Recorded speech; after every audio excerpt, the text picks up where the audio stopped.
basically what Tokemak is a decentralized market maker. Okay, in essence, basically it's a liquidity provider in in a sense that is basically being pulled up into and broken up into different roles. So as we discussed before, some of those roles are in the form of liquidity providers and liquidity directors, so LPs and LDs. And basically, there's some other parts to this as well, not just those two roles, but it also comes with all the like the trading tech to set bids and make offers within the markets as well. So it does a couple of different things within that. Now, if we take the two main roles, which is LPs and LDs, liquidity providers, basically they, in essence, when we look at the protocol itself, so we're not talking about Congruent, but if you look at the Tokemak itself, the LPs are the ones who provide the USDC fracs. They provide the tokens. They provide the, let's say, collateral, or they provide the kind of reserve assets, you could call them, and we'll go into that in a bit. And then you've got the liquidity directors, and they basically provide the token, okay? And then they use that token to vote. So basically, it's both a trading protocol and a DAO.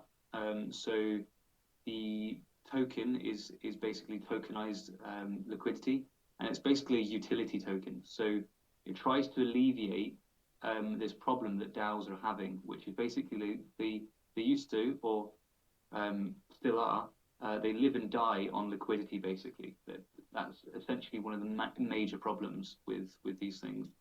Now, what Tokemak allows for is a deeper liquidity flow, and that they kind of help with optimizing that process. So the utility is generated by incentivizing users via reactors with single-sided swaps, okay, instead of LP tokens. And LP tokens are these dual-sided tokens that you'd see.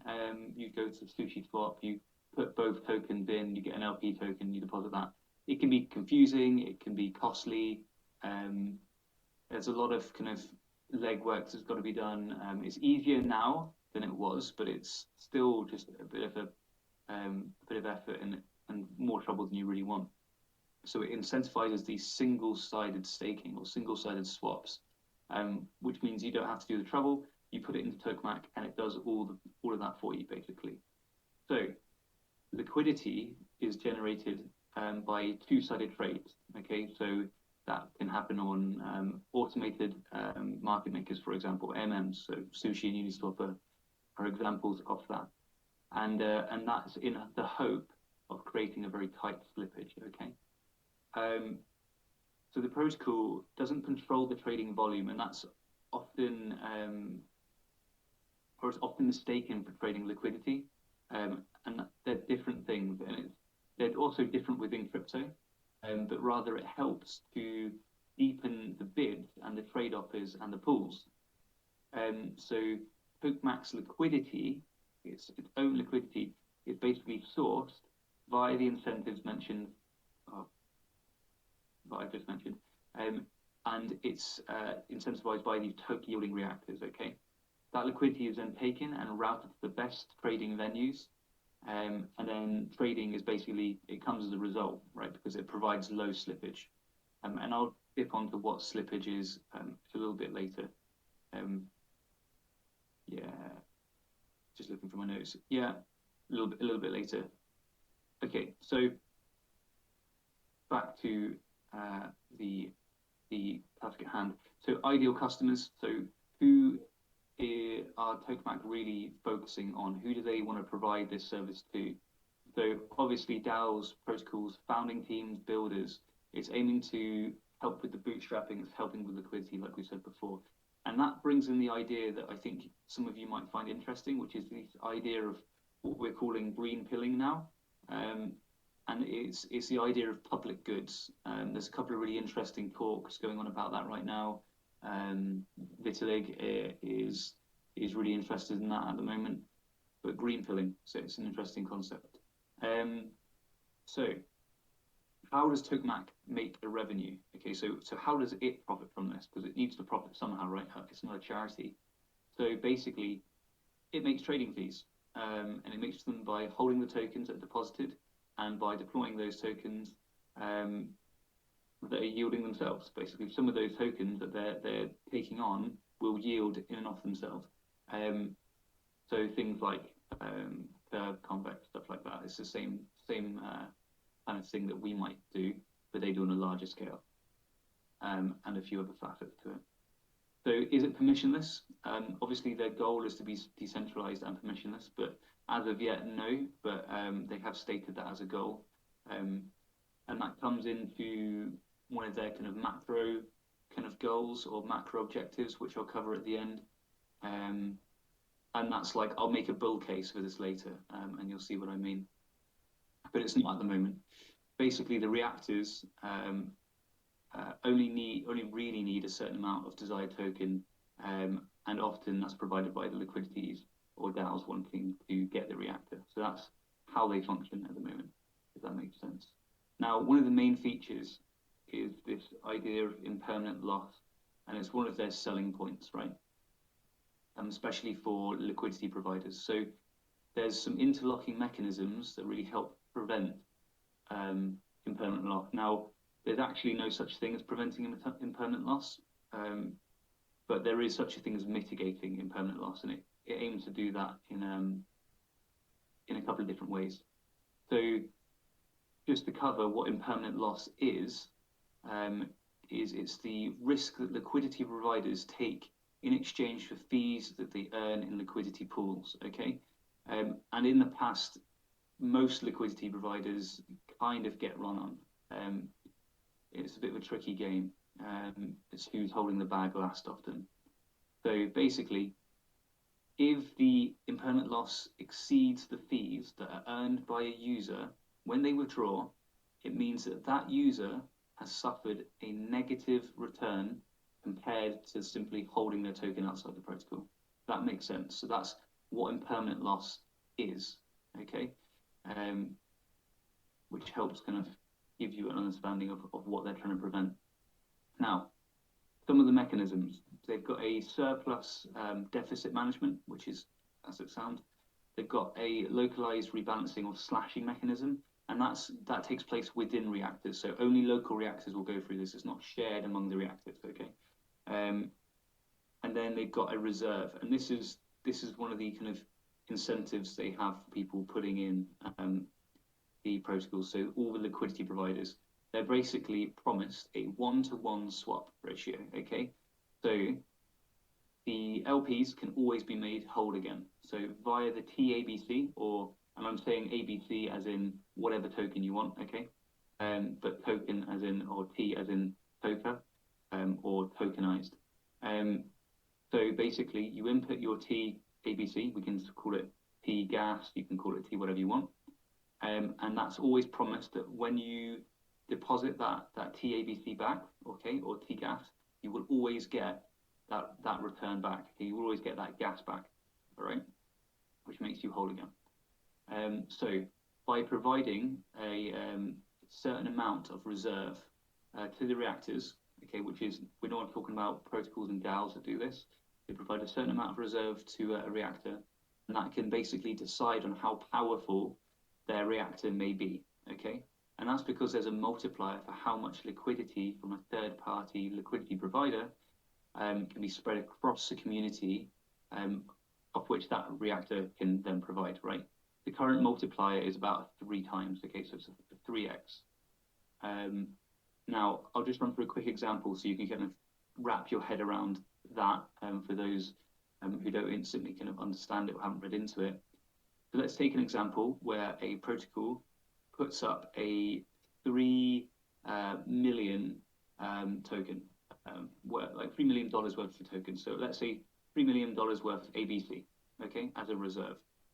Now, the reactor can provide, as the 3 times multiplier, a 15 million ABC paired with 50 million ABC of, 50 million of ETH or stables, okay? So you've then got your paired reactor as a result. Now that means if you add 15 and 15, you've got $30 million worth of liquidity that may be provided. So the reactors then turn on. Liquidity providers, which are the ABC holders, and the toke holders, which are the liquidity directors, are then incentivized to start kind of putting down their staking.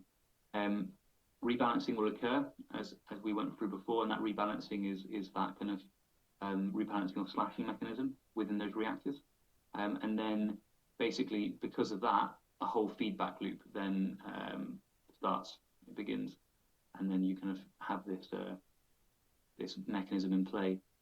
So, how does a tokemak help stand up the reserve now, basically? So you might be thinking, kind of, where's that coming from?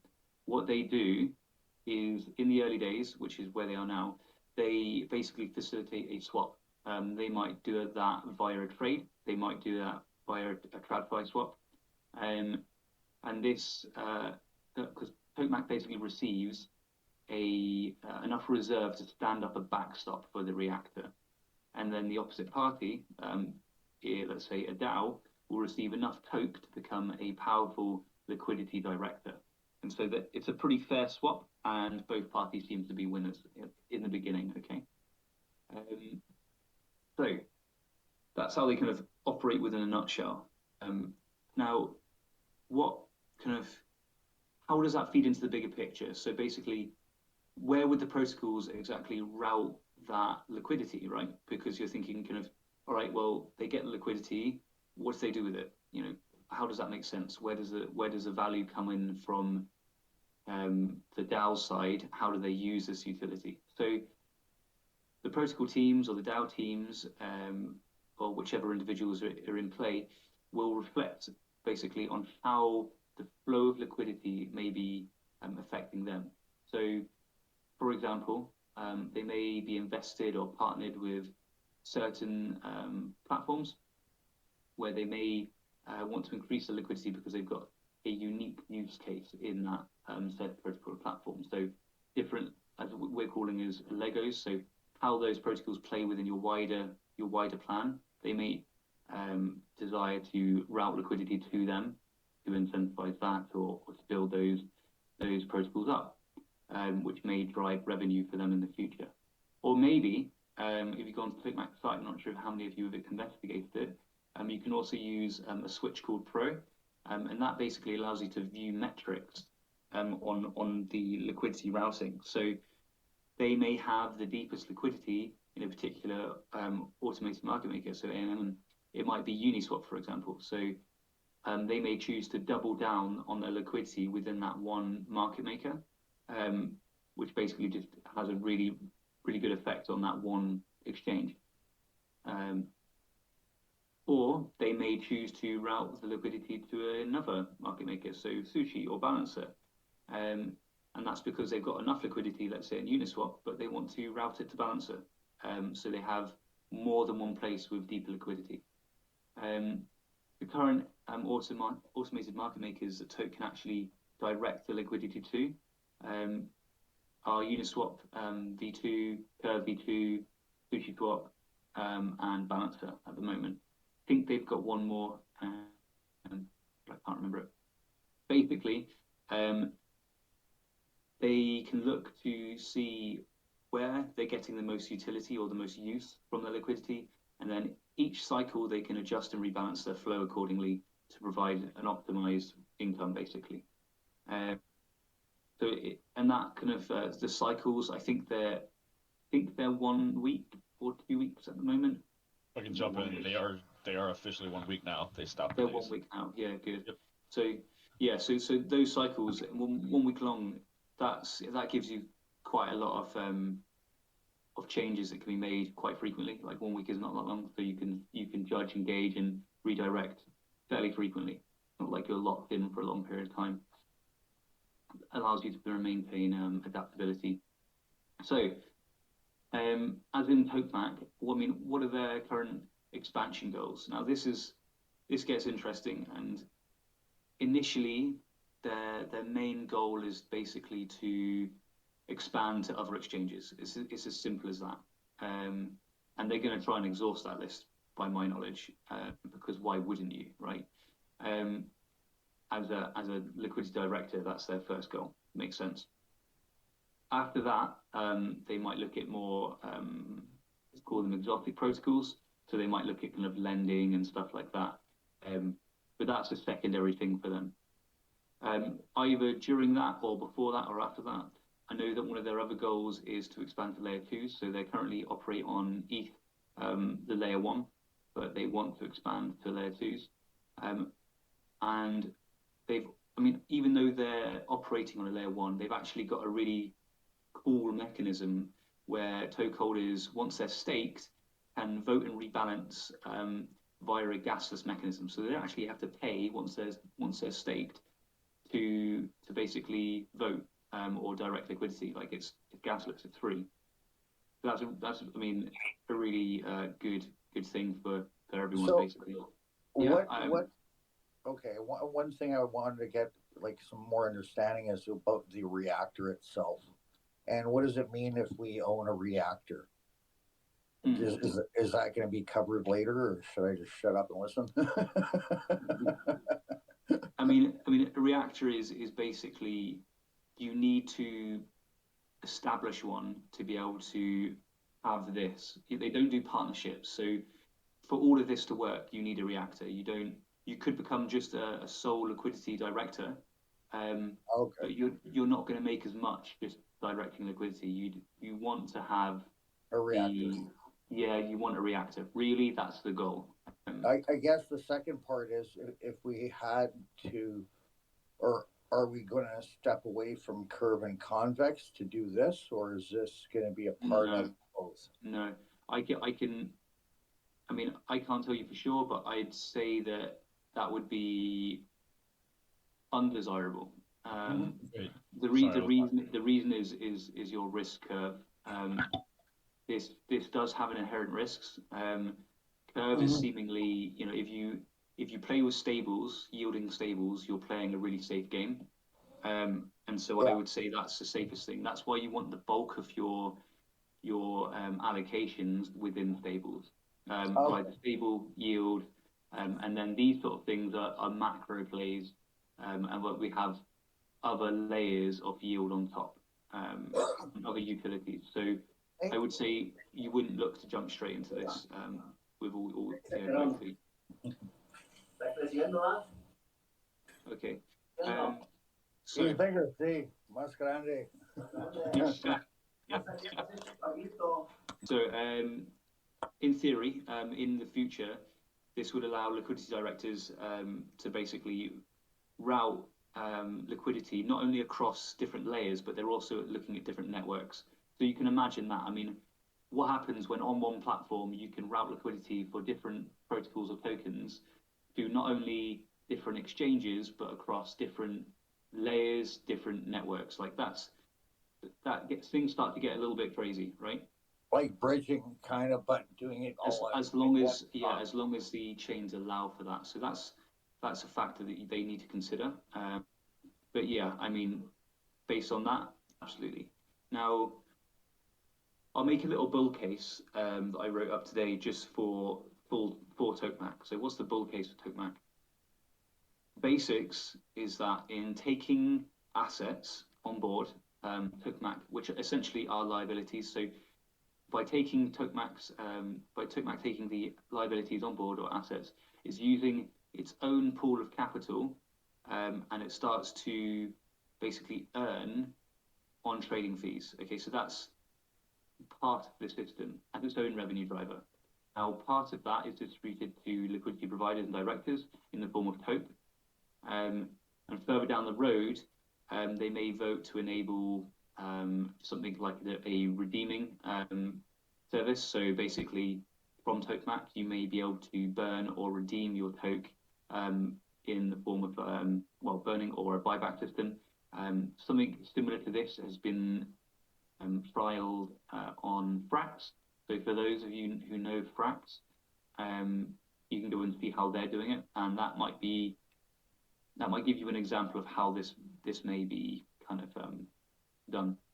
Now, at the beginning, it derives its value from being tokenized liquidity, right? So, but that's not going to be the only thing. So, going to try and develop value in the form of governance as well. governance based on voting proposals, as well as obviously the directing. Now, it's important to mention that it's hard capped. It's hard capped at 100 million tokens. So if it survives, which it's looking good at the moment, it's going to have a scarcity narrative on top of it, and things will become more and more valuable via the token, or toker, they call it. Because of that, the assets within the protocol, which is accumulating, or what they call protocol controlled assets, PCAs, are going to get even more value, derived from that growing basket of assets, right? Which means what I've just said, basically. Because it's hard capped at 1 million, that growing basket of assets is going to back those tokens, basically, the value of them. And then you've got these tokens that are worth intrinsically that amount of value, but also they're worth the voting on the Tokemak and the directing capabilities. So there's 3 bold value points for Toke. Now, when Tokemak's kind of protocol or protocol controlled assets, when that revenue grows big enough, where they no longer require a third-party liquidity provider or providers, the protocol will basically run itself, okay, while being controlled by the toke holders. Okay, it's got its own revenue. It literally doesn't need anyone else. That's sort of what we're angling for in a way. That's the desired outcome for a lot of things, or it should be. They've termed this the singularity, and it's where things start to get really funky. So that means they're basically going to enable, like if that happens, they'll be able to enable spread, in theory, to go to 0, which means the price you see on exchanges is the actual price, okay? So it's not at the moment, because spread basically refers to, for those who don't know, the difference between prices or 2 prices, rates, or the yields, and it's one of the tools that exchanges and AMMs basically use to make their revenue. They earn fees off that, okay? So it's the difference between the 2 prices they make that. Now, the point that that's the point that things really basically start to pick up speed. It becomes like a black hole. Now, its main thing, or the way that this is really useful for us, is the potential to cut a massive cost center for DAOs and protocols. Because instead of having, and this is going to answer your question, fix that. So, because a lot of DAOs and protocols at the moment, they have to spend on 2 different factors, okay? Predominantly, they have to spend on a single asset emissions, basically, okay? So single asset staking pools, they have to pay for that. And then they also pay on pool 2s for liquidity, right? So they're paying for that. 2 massive chunks of their protocol goes towards that. Now, what Toke is allowing is basically, they enable a single pool to be incentivized, okay? So in the form of T, ABC, right? Whatever token you want, but it's got that T before it. Now, they can do that because what that enables us to do is it enables us to pay out in our inflationary rewards via the TABC, which means you can be paid out to one pool, which cut those costs in 2, if that makes sense. Okay. Now, it's not just obviously the whole protocol itself. Everything I've just discussed doesn't just apply for individuals and DAOs and protocols, but market makers are going to be incentivized to actually take control of this as well if they can, because they'll want to basically war over sending, like, where they want to send that liquidity. So they'll learn and they'll adapt, and they'll probably look to acquire some pieces of token when they can. So that's kind of, that sort of touches on your question there. So that's how we're able to benefit, or some of the ways we're able to benefit. Apart from the revenue, it's cutting those inflationary costs and being able to stake into a single pool. And that's going to help. Basically, I mean, you're wondering if you're wondering where those cut costs, what that freed up capital is going to go to. It's going to go to more yielding assets for us, which means we can focus on building our revenue again, or acquiring new assets, new opportunities. So it helps us in many different ways. That's kind of what I wanted to talk through on this kind of chat, just so everyone kind of understands what Tokemak is, and how it really helps us, how it helps DAOs, how it actually operates, its incentives, and all of that. So I'm not. I guess one question I would ask is like, what other DAOs are using this service right now? Yeah, I mean, I would say 2 seconds. Oh my god! Right. All right, go ahead. Yeah, go for it, Apollo. Yeah, sorry, I've got like a bit of spasm in my back. Yeah, you're good. Most of them are trying to compete. There's 45 different ones right now. Some of the popular ones would be like Terra Labs, Ohm, Redacted Cartel took an interest in it. Off Fox is another one, like the Shapeshift Fox. There's like a ton of very popular, mostly DeFi related DAOs that are trying to make liquidity hosting cheaper for them. But they only allow 5 that win in the core events. Eventually, it'll be permissionless, and you'll see a lot more. But there's a lot of DAOs trying to get on this list. A lot of them. Yeah, and the earlier you get in, obviously it's more exclusive right now. So you aim at you can establish a better liquidity from it now than you would in the future where they have more choices. So especially if they start cross-platform stuff as well. You yeah, know, so and they open up that, then it's going to be everybody's going to want to be there. Yeah, it's good now, and also if you get in now, you can imagine Toke's not going to be cheap, so things go up. So if we get in now, we get a reactor, we get more profit, we get a bigger position, and then we can profit from that in the longer term. They also have a very, very, very wide open roadmap, like with other plans coming too. What is needed to get a reactor for us?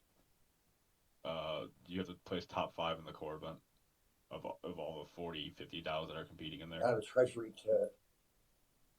Yeah. Hello. Hello. Yeah.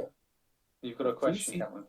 Yeah, like I mean, it's kind of a question, but like if we see Toke as curve, let's say at the beginning, right, and Redacted now have like a lot of curve, or they accumulated a lot with time. If we see Toke in the same position as curve, which may be like we are so early in Toke, our share gonna be really big because the token is still like low in price, right? Like we can accumulate tons before it hits and actually become like our share gonna be big with time if Toke reaches like Curve's position, which is gonna be great for us, no? Yeah, pretty much. Yeah. I guess. I mean, I have nothing. It's got different. It's different from Curve and Convex, but I get what you're saying. Like, yes, having a bigger position and more weight with the liquidity directing is more desirable to us. So yeah, absolutely. Also, there's only going to be so many ever. So the more that you get now while it's cheap, gives you more control later on when you can't get any more. And with the other things they're building on top, like we can't get into it because we don't know, but like there's other programs that they have that work with this that would like onboard giant companies with OTC deals, like which is very expensive right now, and they could reduce. Like there's a lot of different plans that they're trying to make it to grow up the entire like space. Yeah. So there's 2 things that Apollo's just going to touch on there. This is more flavor stuff, but there's two projects one called Lattice and one called Membrane. They're both Carson's projects as well, I think. And basically, that's essentially what Apollo's saying there is those are to facilitate OTCs between not only large companies but also individuals. So yeah, that's kind of there's a few things that are going to feed into a bigger picture. So I think go on. What are we going to need from the treasury in order to get a reactor? Is what I'm kind of curious on. Like, how much is necessary? Okay. So like what kind of position do we have to facilitate for this to happen? I realize there's a ton of benefits. Like you're saying, it's going to stop us from having to wrap and stake. Everything could be done through a reactor, which will save a ton of fees. Like I get that part, but then we're also making money on it as well. Correct. So like, I think, the treasury was around 20 million. I'm not sure what it is now, but I mean, what percentage are they considering putting towards this? Yeah, it's not so much a percentage that we've worked out, but we're about, I don't know, I think we're about, I'd say 90% done with that Tokemak proposal now, the tap free. So we're closing in on completing that, just Yeah, because we want to be ready for it. yeah, Now Apollo's kind of did a little bit of research on this, um, yeah, and I mean he can jump in. I can put up the numbers if he Yeah. wants, but yeah, I don't know if I'm allowed to say exactly what we're doing because we're trying to finalize the price and all that. So I would let like Holly or somebody, but we know roughly what you would need to spend based on who won last time, and if you yeah. just add a little bit more, but you're not talking about like dumping 50% of the treasury or anything like that. Okay. Yeah, that's all I'm curious about. Like, Most you of know what I mean? last winner won with $800,000 in bribes, so Yeah. it Okay. cost them like 850, I think it was. Currently, right now, most of the reactors bribe at 400 grand or less. So Oh I mean, wow. that's a ballpark of where you're. It won't be 400 grand, but that's kind of like it'll be more popular when the reactor events are going on. But Yeah. No, it's good to know, and I think it's fuck, get two reactors. What do you mean? Hey, Apollo, it's DT. Did I hear you right or wrong? Did you say there's like 5 slots open of 40 or 50 people trying to get in for a reactor? Or yeah, did I hear you wrong? heard me right. That's five out of. When I say 45, I mean 45 protocols through their name in the hat. It's free to do, and of the 45, they all didn't take it as seriously as each other. It wasn't a cutthroat fight like you would think it was. So, like, don't let that number scare you. And very yeah, obscure, unimportant, small treasury DAOs have won. It's just how much I research you're gotcha. willing to put in and how we can't outspend those guys flat out. So we had to come up with a method to win. That's all. yeah, Mike, I guess the next question would be: did we actually win a reactor? Is The, that the are event you? has not started yet. yeah. Huh? Core three hasn't started yet, Okay. but when it does, I mean that's the goal. The goal is to win a reactor. I would be Okay. pretty disappointed Yeah. in the Well, last month and a half or so of what we've been doing if we don't get a reactor. Personally, I mean. no, you guys sound like been doing some amazing work, man. Honestly. I mean, it is when you do take a risk on it, but the chances of bring like the rewards they do outweigh the risks, and we have the larger allocation of what we have within the treasury posted towards more safe yielding assets. Yeah. So Yeah. we have done a risk allocation essentially. Um, so so far it's our riskier play. That's our first riskier play, and it's not even ultra risky, but in Yeah. the sense that we're playing for the reactor. So But I how mean, how do you everything in DeFi is risky, but you know what I mean. like now like Visa and Mastercard have gotten into play and wanted to be able to use crypto on their cards? Are they going to end up using something similar to this, like to change to fiat currency to go onto your card, or are they going to have some kind of like reactor to do that? I Is think that it going to would be? much more likely that larger companies, when it's completed, will pull. They'll use the OTC trades because right now to buy a large, like if Visa wanted to step in, there's just no liquidity right now. So they would have to pull from a bunch of different sources, and it's very Mhm. expensive, very costly. You have to write a bunch of like, if you're getting Bitcoin or whatever from 17 different people, like that's a lot of work for a company to do. This would Yeah, streamline that process like it does already, like for us for the LPs. So yeah, that's like I'm making a giant wide assumption there on that one. It also reduces spreads. So, like I was saying, it's Yeah, reducing the spread, which is massively capital efficient for larger companies. So, if it were to reach that point, I mean, the incentives to not use it would be stupid. yeah, So everyone's gonna in that regard, people would flock to it. yeah. Is a big tool to use. Well, it sounds like we're in the right direction. I Yeah, I just mean, I hope we it's win exciting. one. Yeah, I me guess. too. Yeah. And are you guys gonna like cover anything on GM?